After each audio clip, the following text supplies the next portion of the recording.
അല്ലാഹു സുബ്ഹാനഹു വ തആല അവന്റെ അളവറ്റ അനുഗ്രഹം കൊണ്ട് നമ്മയൊക്കെ ഒരു മുഅ്മിനായി മുസ്ലിമായി ഹബീബായ മുത്തനബി സല്ലല്ലാഹു അലൈഹി വസല്ലം തങ്ങളുടെ അനുയായികളിൽ ഉൾപ്പെടുത്തി. അൽഹംദുലില്ലാഹി അലാ കുല്ലി ഹാൽ. പരിശുദ്ധ മുഅ്മിനീങ്ങളെ, മനുഷ്യ ജീവിതം എന്ന് പറയുന്നത് സുഖ ദുഃഖ മിശ്രമാണ്. സുഖവും ഉണ്ടാകും, ദുഃഖവും ഉണ്ടാകും. മനുഷ്യ ജീവിതം അഭിമുഖീകരിക്കുന്ന ഒരുപാട് കാര്യങ്ങളുണ്ട്. അതിൽ ഏറ്റവും വലിയ ഭീഷണി മരണമാണ്. മരണത്തെ എത്രയും ദൂരത്തേക്ക് മാറ്റി നിർത്താമോ അതാണ് ഏതൊരു മനുഷ്യനും ആഗ്രഹിക്കുന്നത്. ദീർഘായുസ്സിന് വേണ്ടി നാം എപ്പോഴും ദുആ ചെയ്യുന്നു. അല്ലാഹുവിനോട് നാം ദുആ ചെയ്യുന്ന സമയത്തൊക്കെ ആഫിയത്തുള്ള ദീർഘായുസ് തരണമേ എന്ന് നാം ദുആ ചെയ്യാറുണ്ട്. ദീർഘായുസ് കിട്ടുക, അത് ആഫിയത്തോടുകൂടെയാകുക എന്നുള്ളത് വലിയ നേട്ടമാണ്. അത് നല്ല കാര്യവുമാണ്. ജീവിതത്തിൽ ദുആ അതിന്റെ പ്രാധാന്യം ചുരുക്ക രൂപത്തിൽ കഴിഞ്ഞേച്ച് നാം പറഞ്ഞു. ഇരിക്കട്ടെ, മഹാനായ അനസ് ഇബ്നു മാലിക് റളിയല്ലാഹു അൻഹു അദ്ദേഹം പറയുകയുണ്ടായി, ബുഖാരി നിവേദനം ചെയ്ത ഹദീസിൽ അനസ് ഇബ്നു മാലിക് റളിയല്ലാഹു അൻഹു പറയുകയുണ്ടായി, ഒരിക്കൽ നബി സല്ലല്ലാഹു അലൈഹി വസല്ലമയുടെ വീട്ടിൽ വന്നപ്പോൾ ഉമ്മു സുലൈം ബീവി റളിയല്ലാഹു അൻഹ പ്രാർത്ഥിക്കാൻ ആവശ്യപ്പെടുകയാണ്. ആ സമയത്ത് കാന നബിയു സല്ലല്ലാഹു അലൈഹി വസല്ലം യദ്ഖുലു അലൈനാ അഹ്ലുൽ ബൈത്ത് ഫദഖല യൗമൻ ഫദഅ ലനാ فقالت أم سليم خبيدا ألا تدعو له قال اللهم أكثر ماله وولده وأطال حياته واغفر له എന്ന ദുആ ചെയ്തു. മുത്തനബി സല്ലല്ലാഹു അലൈഹി വസല്ലം നിങ്ങൾ അവിടുന്ന് ദുആ ചെയ്തു. നബി സല്ലല്ലാഹു അലൈഹി വസല്ലം നിങ്ങൾ പ്രാർത്ഥിച്ചു, എന്റെ മക്കൾ, പേരമക്കൾ, അങ്ങനെ എന്നിവരിൽ നിന്നും 103 പേരെ ഞാൻ ഖബറടക്കിയെന്ന് ബഹുമാനപ്പെട്ട അനസ് ഇബ്നു മാലിക് റളിയല്ലാഹു അൻഹു പറയുകയുണ്ടായി. കാരണം അദ്ദേഹത്തിന് ദീർഘായുസ്സിന് വേണ്ടി മുത്തനബി സല്ലല്ലാഹു അലൈഹി വസല്ലം തങ്ങൾ ദുആ ചെയ്തു എന്നതാണ് സത്യം. അദ്ദേഹത്തിന്റെ സമ്പത്ത് വർദ്ധിക്കാനും സന്താനങ്ങൾ വർദ്ധിക്കാനും ദുആ ചെയ്തു. അദ്ദേഹത്തിന്റെ ജീവിതം നീട്ടാനും ദുആ ചെയ്തു. വഗ്ഫിർ ലഹു, മഗ്ഫിറത്ത് കൊടുക്കണമേ എന്നും ദുആ ചെയ്തു. മുത്തുനബി സല്ലല്ലാഹു അലൈഹി വസല്ലം തങ്ങൾ ഈ ദുആ ചെയ്തപ്പോൾ മഹാനായ അനസ് ഇബ്നു മാലിക് റളിയല്ലാഹു അൻഹു 103 വയസ്സ് വരെ ജീവിച്ചു, ദീർഘായുസ്സ് ലഭിച്ചു. 103 വയസ്സ് വരെ അദ്ദേഹം ജീവിക്കുകയാണ്. ദീർഘായുസ്സിന് മുത്തുനബി തങ്ങൾ ദുആ ചെയ്തു. ആ ദുആ ഫലിച്ചു. ഒരുപാട് വർഷങ്ങൾ ജീവിച്ചു. അങ്ങനെ അനസ് റളിയല്ലാഹു അൻഹു പറയുകയാണ്, എനിക്ക് വേണ്ടി 3 കാര്യങ്ങൾ നബിതങ്ങൾ പ്രാർത്ഥിച്ചു. ആ 3 കാര്യത്തിൽ 2 കാര്യം ഇവിടെ റാഹത്തായി.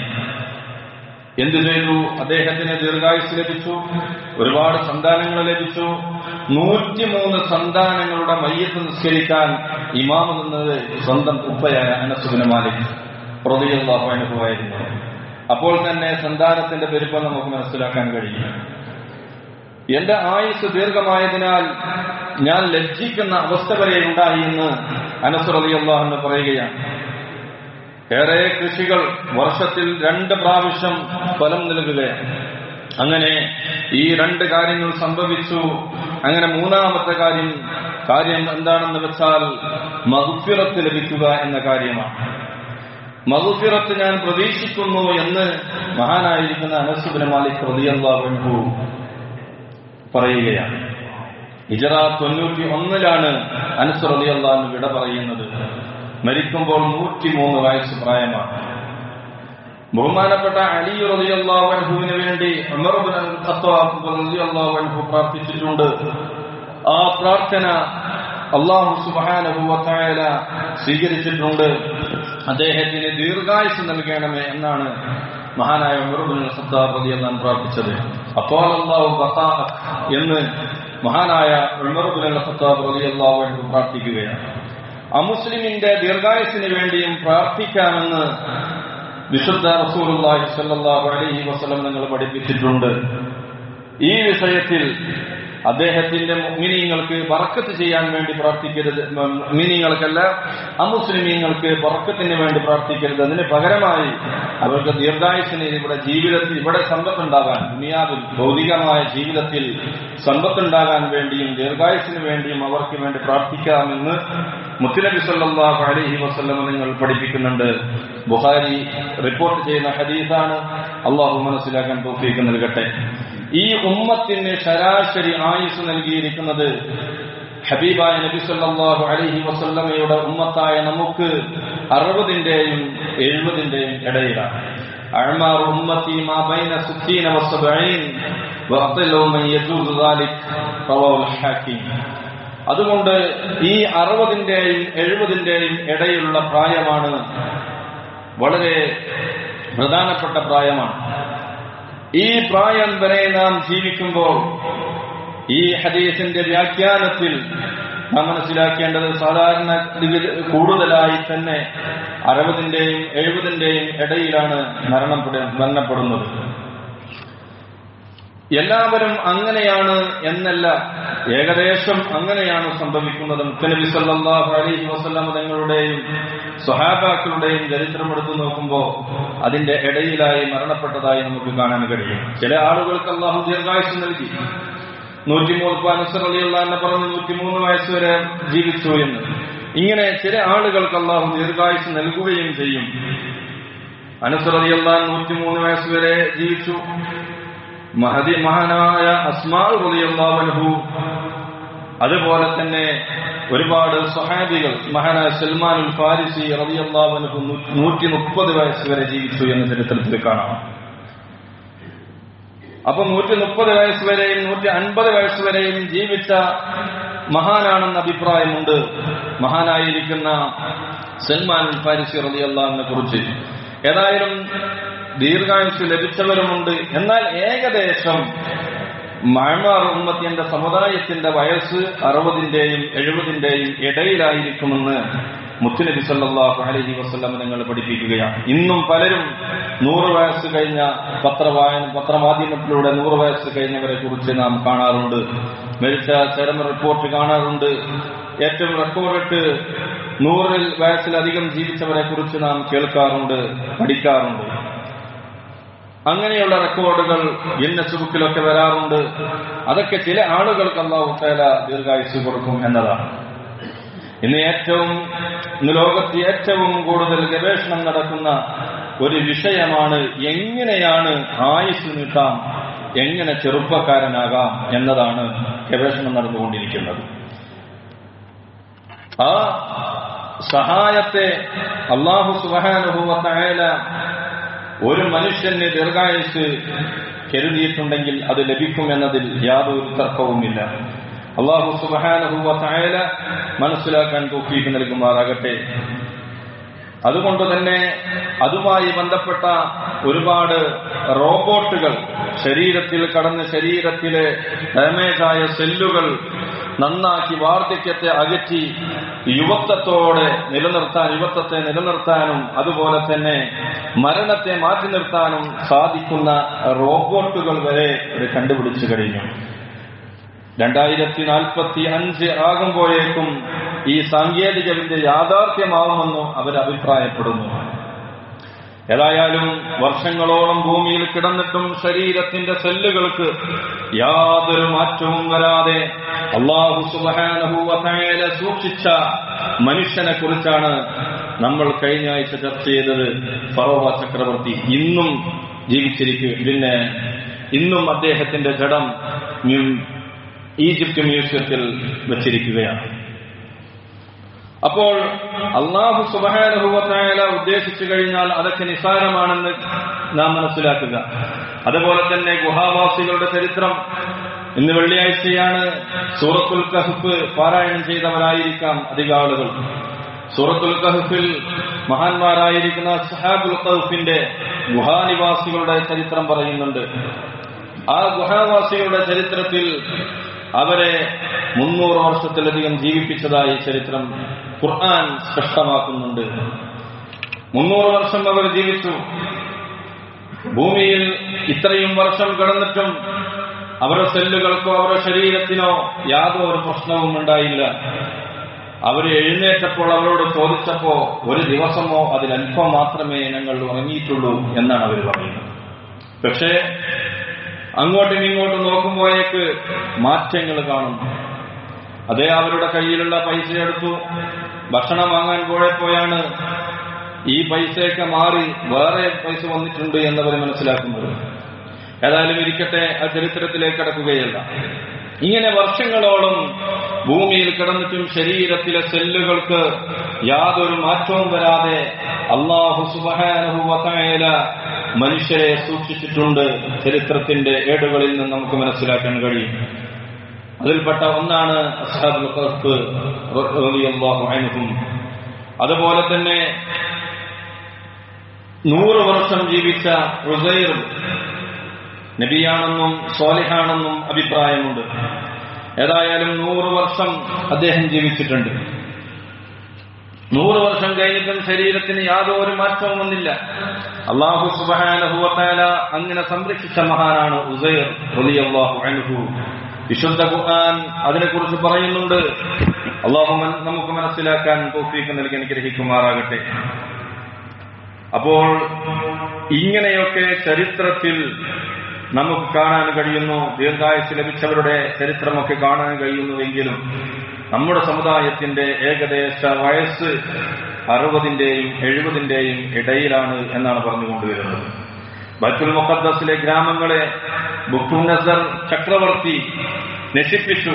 അതിനെ നാമാവശേഷമാക്കി ആ ഗ്രാമത്തിലെത്തിയ ഉസൈർ റളിയല്ലാഹു അൻഹു ചിന്തിക്കുകയാണ്, ഈ ഗ്രാമത്തെ ഇന്ന് എങ്ങനെയാണ് അല്ലാഹു സുബ്ഹാനഹു വ തആല പുനർജീവിക്കുന്നത് എന്ന് അദ്ദേഹം അങ്ങനെ ചിന്തിച്ചു. അങ്ങനെ അതിൽ ജനവാസമുണ്ടായി. പുനർനിർമ്മിക്കപ്പെടും അദ്ദേഹം ബഹുമാനപ്പെട്ട ഉസൈർ റളിയല്ലാഹു അൻഹുവിനെ അല്ലാഹു മരിപ്പിക്കുകയാണ്. 100 വർഷം മരിപ്പിച്ചു. ആ സംഭവം സൂറത്തുൽ ബഖറയിൽ 259-ാമത്തെ ആയത്തിലൂടെ പഠിപ്പിക്കുന്നു. അവിടെ അല്ലാഹു സുബ്ഹാനഹു വ തആല പറയുന്നു, ഖാല അന്നാ യുഹ്യി ഹാദിഹി അല്ലാഹു ബഅദ മൗതിഹാ ഫഅമാതഹു അല്ലാഹു 100 ആം ثم بعثه قال كم لبثت قال لبثت يوما أو بعض يوم قال بل لبثت 100 عام فانظر إلى طعامك وشرابك لم يتسنى. അല്ലാഹു സുബ്ഹാനഹു വ തആല വിശുദ്ധമായ ഖുർആനിൽ പറയുന്നുണ്ട്, ഉസൈർ റളിയല്ലാഹു അൻഹുവിനെ 100 വർഷം മരിപ്പിക്കുകയാണ്. 100 വർഷത്തിന് ശേഷം അദ്ദേഹം എന്ത് ചെയ്തു? അദ്ദേഹത്തിന് ജീവൻ നൽകുകയാണ്. അല്ലാഹു സുബ്ഹാനഹു വ തആല അടുത്ത റൂഹ് തിരിച്ചു കൊടുക്കുകയാണ്. അതിനിടയിൽ ആ ഗ്രാമത്തിൽ ജനവാസമുണ്ടായി, പുനർനിർമ്മിക്കപ്പെട്ടു. പിന്നെ ഉസൈർ റളിയല്ലാഹു അൻഹു പുനർജന്മം നൽകുകയും ചെയ്തു. ആദ്യമായി അദ്ദേഹം കണ്ണുകൾക്കാണ് അല്ലാഹു ജീവൻ കൊടുത്തത്. ജീവൻ വന്നത് ആദ്യമായി കണ്ണുകൾക്കാണ്. അതോടെ അദ്ദേഹത്തിന് ഏറ്റവും നല്ല രീതിയിൽ ശരീരത്തിന്റെ നിഖില മേഖലകളിലും അദ്ദേഹത്തിന് ജീവൻ പ്രവേശിക്കുകയാണ്. അങ്ങനെ അദ്ദേഹം എല്ലാം കാണാനായി മരിക്കുമ്പോൾ അദ്ദേഹത്തിന്റെ അടുത്ത് ഈന്തപ്പഴവും അത്തിപ്പഴവും പഴച്ചാറും ഉണ്ടായിരുന്നു. അതിന് ഒരു മാറ്റവും ഉണ്ടായിരുന്നില്ല. എന്നാൽ കൂടെയുണ്ടായിരുന്ന കഴുത ദ്രവിച്ച് എല്ലുകളായി തീർന്നിരിക്കുന്നു. ഈ രീതിയാണ് അദ്ദേഹത്തിന് കാണാൻ കഴിഞ്ഞത്. അതാണ് അല്ലാഹു സുബ്ഹാനഹു വ തആല പറഞ്ഞത്, നിങ്ങളുടെ കഴുതയിലേക്ക് നോക്കുവലിനെ ജഅലക ആയതൻ ലിന്നാസ്, ജനങ്ങൾക്ക് ദൃഷ്ടാന്തമായി അതെന്ന് നാം ആക്കിയിട്ടുണ്ട്.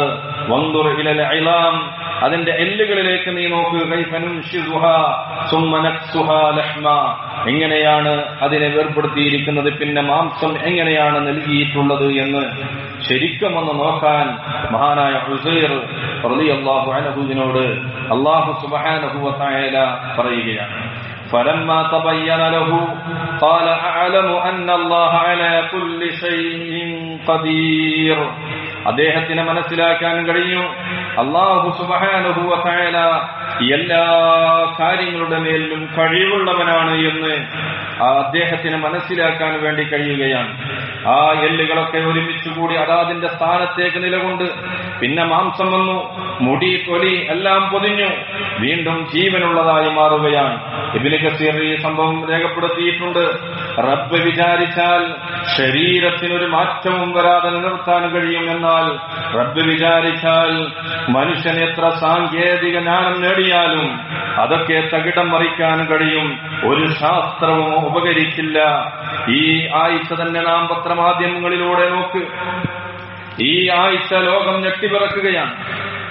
വിൻഡോസിന് പറ്റിയ തകരാർ, അതേ മൈക്രോസോഫ്റ്റ് സുരക്ഷ ഒരുക്കുന്ന സോഫ്റ്റ്വെയറിന് തകരാറ് സംഭവിച്ചപ്പോ ലോകത്ത് വലിയ പ്രതിസന്ധി ഉണ്ടായി. അതിൽ നിന്നും കരകയറാൻ ആഴ്ചകളെടുക്കും. അങ്ങനെ എന്നാൽ വിദഗ്ധർ പറയുന്നത് ഗ്രൗണ്ട് ബന്ധപ്പെട്ട വിൻഡോസ് കമ്പ്യൂട്ടറുകളുടെ പ്രവർത്തനം നിലച്ചതായി അവർ രേഖപ്പെടുത്തുകയാണ്. ഓഹരി വിപണി, ആരോഗ്യമേഖല മുതലായ സാരമായി ബാധിക്കുകയാണ്. അങ്ങനെ 6895 വിമാനങ്ങൾ റദ്ദാക്കുകയാണ്. 21,000 വിമാന സർവീസുകളുടെ സമയം മാറുകയാണ്. ഇതൊക്കെ ഇവിടെ നടക്കുന്നു. ഭൗതിക ശാസ്ത്രജ്ഞന്മാരുടെ ഇടയിൽ നടക്കുന്ന സംഭവങ്ങളാണ്. അല്ലാഹു സുബ്ഹാനഹു വ തആല ഒരു കാര്യം വിചാരിച്ചാൽ അതിനെ ഏത് ശാസ്ത്രം എത്ര പുരോഗമിച്ചാലും ഒരു വൈറസ് മതിയെല്ലാം നിശ്ചലമാക്കാൻ എന്ന് നമ്മുടെ കേരളത്തിലും കാണാനാകും. ഇപ്പോൾ കണ്ടില്ലേ നിപ്പ വൈറസ് വീണ്ടും ഉണ്ടാവുകയും മലപ്പുറത്ത് നമ്മുടെ നാട്ടിന്റെ അടുത്തുള്ള പാണ്ടിക്കാട് പ്രദേശത്തുള്ള 14കാരൻ മരണപ്പെടുകയും ചെയ്തു. മൃഗങ്ങളിൽ നിന്നും മനുഷ്യരിലേക്ക് പകരുന്ന ഈ വൈറസ് തലച്ചോറിനെയാണ് ബാധിക്കുന്നത്. കടുത്ത പനി വരുന്നു, തലവേദന ഉണ്ടാകുന്നു, ചുമയുണ്ടാകുന്നു, ശ്വാസതടസ്സം ഉണ്ടാകുന്നു തുടങ്ങിയ ലക്ഷണങ്ങൾ കാണാൻ സാധിക്കുന്നു. അങ്ങനെ പ്രതിരോധ വാക്സിൻ കണ്ടുപിടിച്ചിട്ടില്ലാത്ത ഈ വൈറസ് വലിയ അപകടകാരിയായതിനാൽ തന്നെ പകർച്ച ഉണ്ടാവാതിരിക്കാൻ വിദ്യാഭ്യാസ സ്ഥാപനങ്ങൾക്ക് പോലും അവിടെ നിശ്ചലമാവുകയാണ്. ഒക്കെ അവധി പ്രഖ്യാപിക്കുകയാണ്. സാമൂഹിക അകലം പാലിച്ച് മാസ്ക് ധരിച്ച് അവരൊക്കെ നടക്കുകയാണ്. നമ്മുടെ നാടിന്റെ അടുത്ത പ്രദേശത്തുള്ള ആളുകളൊക്കെ പാണ്ടിക്കാട് പഞ്ചായത്ത്, ഞാൻ തൂര്, അതുപോലെ കോരൂർ പഞ്ചായത്താണ്. അവിടെയും ചില പ്രശ്നങ്ങൾ നടക്കുന്നുണ്ട്. എങ്കിലും പാണ്ടിക്കാട് പഞ്ചായത്ത് മൊത്തമായി അടച്ചിട്ടിരിക്കുകയാണ്. മദ്രസയും സ്കൂളും വിദ്യാഭ്യാസ സ്ഥാപനങ്ങളൊക്കെ അടച്ചിരിക്കുകയാണ്. കടകൾക്ക് 5 മണി വരെ പെർമിഷനുള്ളൂ. ഈ രീതിയിലേക്ക് കൊണ്ടുപോവുകയാണ്. ഇതൊക്കെ നൽകുന്ന പാഠം ഒന്നാണ്. റബ്ബ് വിധിക്കുന്നതിനെ ഈ ലോകത്ത് നടക്കുകയുള്ളൂ എന്നതാണ്. മനുഷ്യന്റെ ബുദ്ധികൾ കൊണ്ട് എന്തൊക്കെ സ്വപ്നം കണ്ടാലും റബ്ബിന്റെ കൽപ്പന വന്നാൽ അതൊക്കെ തകിടം മറിയുമെന്നാണ് അല്ലാഹു സുബ്ഹാനഹു വ തആല വിശുദ്ധമായ ഖുർആനിൽ പറയുന്നുണ്ട്. ഐനമാ തകൂനു യുദ്രികുകുമുൽ മൗത്ത് വലൗ കുൻതും ഫീ ബുറൂജിൻ മുശയ്യദ. വിശുദ്ധമായ ഖുർആനിൽ അല്ലാഹു സുബ്ഹാനഹു വ തആല പ്രഖ്യാപിക്കുന്നത്, നിങ്ങൾ എവിടെയാണെങ്കിലും ശരി, നിങ്ങൾ ഏത് കോട്ടമണ്ഡലങ്ങളിലാണെങ്കിലും, നിങ്ങൾ വലിയ ഗുഹയുടെ ഉള്ളിലാണെങ്കിലും നിങ്ങളുടെ അടുത്തേക്ക് മരണം വന്നെത്തുക തന്നെ ചെയ്യും എന്ന് വിശുദ്ധമായ ഖുർആനിൽ അല്ലാഹു സുബ്ഹാനഹു വ തആല അവിടെ നിസ്സംശയം പ്രഖ്യാപിക്കുകയാണ്. അള്ളാഹു മനസ്സിലാക്കാൻ തൗഫീഖ് നൽകട്ടെ. രോഗത്തെ പ്രതിരോധിക്കാൻ ആവശ്യമായ മുൻകരുതലുകൾ എടുക്കേണ്ടതും പരിശുദ്ധ ഇസ്ലാമിന്റെ ധനമാണ്, അതിന്റെ തത്വമാണ്, വൃത്തിയാണ് ഏറ്റവും വലിയ പ്രതിരോധം എന്ന് നാം മനസ്സിലാക്കണം. അതുകൊണ്ടാണ് മുത്തുനബി സല്ലല്ലാഹു അലൈഹി വസല്ലം നിങ്ങൾ പറഞ്ഞത്, അത്തുഹൂറു നിസ്ഫുൽ ഈമാൻ, ശുദ്ധി, വൃത്തി എന്നുള്ളത് ഇസ്ലാമിൻ ഈമാനിന്റെ പകുതിയാണ് എന്ന് മുത്തുനബി സല്ലല്ലാഹു അലൈഹി വസല്ലം നിങ്ങൾ പഠിപ്പിക്കുകയാണ്. അതുകൊണ്ട് തന്നെ പ്രതിരോധം വേണം. ആരോഗ്യ പ്രവർത്തകരുടെ നിർദ്ദേശങ്ങൾ പാലിക്കാൻ ശ്രദ്ധിക്കണം. ഹബീബായ നബി സല്ലല്ലാഹു അലൈഹി വസല്ലം തങ്ങൾ ആ കാര്യങ്ങളൊക്കെ നമുക്ക് പഠിപ്പിച്ചു തന്നിട്ടുണ്ട് എന്ന് മാത്രം പറഞ്ഞുകൊണ്ട് ഇൻഷാ അല്ലാഹ് നിർത്തുകയാണ്. അല്ലാഹു സുബ്ഹാനഹു വ തആല നമ്മുടെ കൂടലും വിരിയലും അവന്റെ ത്വഅത്തിലാക്കട്ടെ. ഞാൻ പറഞ്ഞത് നിങ്ങൾ കേട്ടതും അല്ലാഹു സ്വാലിഹായ അമലായി സ്വീകരിക്കുമാറാകട്ടെ. സല്ലു അലൻ നബിയിൽ മുസ്തഫ മുഹമ്മദിൻ വ ആലി.